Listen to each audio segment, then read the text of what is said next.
দেখো বন্ধুরা, এই যে কান মাছ নিয়েছি, দেখেছো?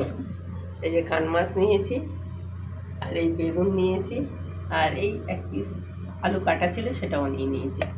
এই কান মাছের গায়ে কিন্তু আমি সর্ষের তেল মাখিয়ে রেখেছি, না তো ভাজার সময় খুব ফাটে, ওই জন্য সর্ষের তেল মাখিয়ে রেখেছি। এইবারে এগুলো হলুদ মাখিয়ে নেব। কড়ার তেল গরম হয়ে গেছে, একটু লবণ দিয়ে দিলাম।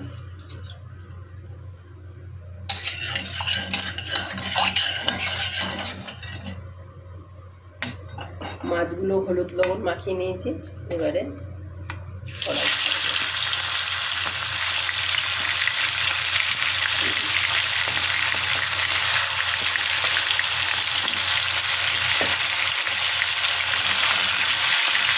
এবারে এগুলো উল্টে পাল্টে ভেজে দেবো।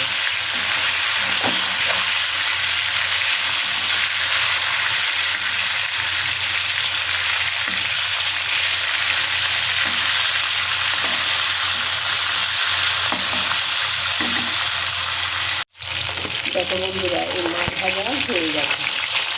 মাছগুলো এবারে তুলে নেব।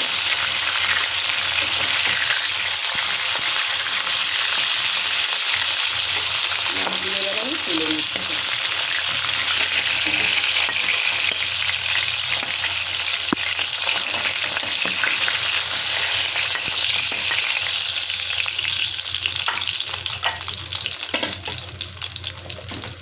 এইবারে বেগুনগুলো ভেজে নেব।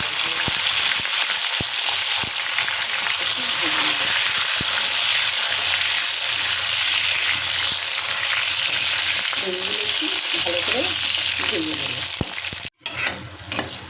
বেগুন ভাজা হয়ে গেছে, এবারে তুলে নেব।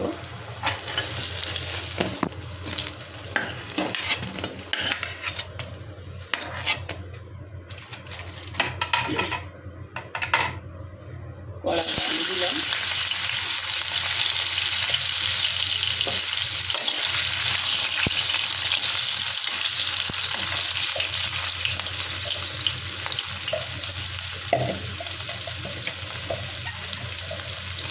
পেঁয়াজ দিলাম।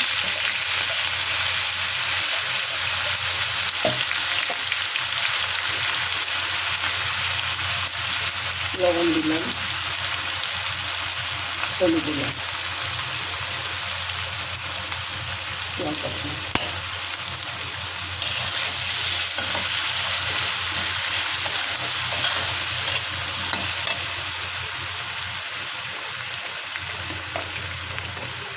এবার একটু আদা দিলাম।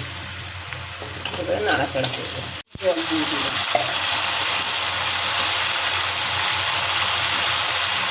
একটু জিরের গুঁড়ো দিয়ে দিলাম। জলটা দিলাম যাতে মশলাটা না পুড়ে যায়।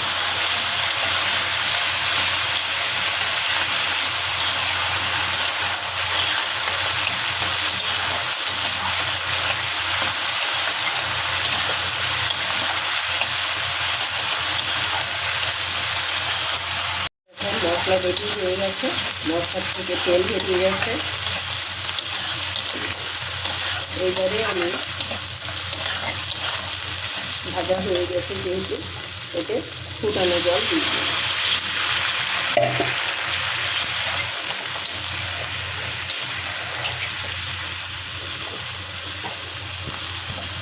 দেখো বন্ধুরা, এই যে সিদ্ধ হয়ে গেছে আলু।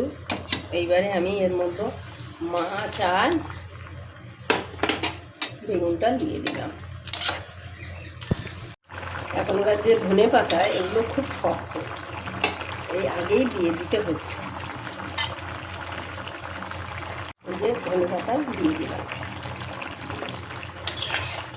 এই বেগুন দিয়ে কান মাছ দারুণ খেতে লাগে বন্ধু, তোমরা একবার ট্রাই করো। এর আগে হয়তো আমি দেখিয়েছি তোমাদের, তাও আর একবার দিয়ে দিলাম। দেখো বন্ধুরা, এইভাবে তরকারি হলে দারুণ দারুণ খেতে হয়।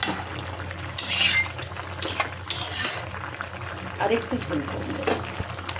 দেখো বন্ধুরা,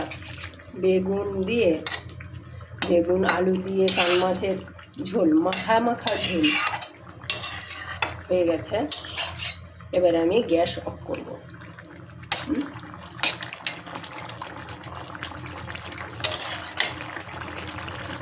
দারুণ হয়েছে, হেভি টেস্টি হয়েছে।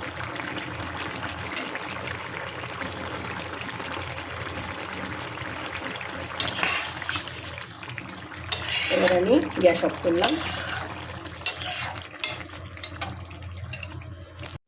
দেখো বন্ধুরা, এই যে বেগুন কান মাছ আলু দিয়ে ঝোল, এই দেখো দেখো বন্ধুরা, পরিবেশনের জন্য রেডি হয়ে গেছে কান মাছ বেগুন আলুর ঝোল। তোমাদের যদি পছন্দ হয় তাহলে একবার লাইক কমেন্ট শেয়ার করে দিও। পুরো ভিডিওটা দেখার জন্য বন্ধুদের ধন্যবাদ।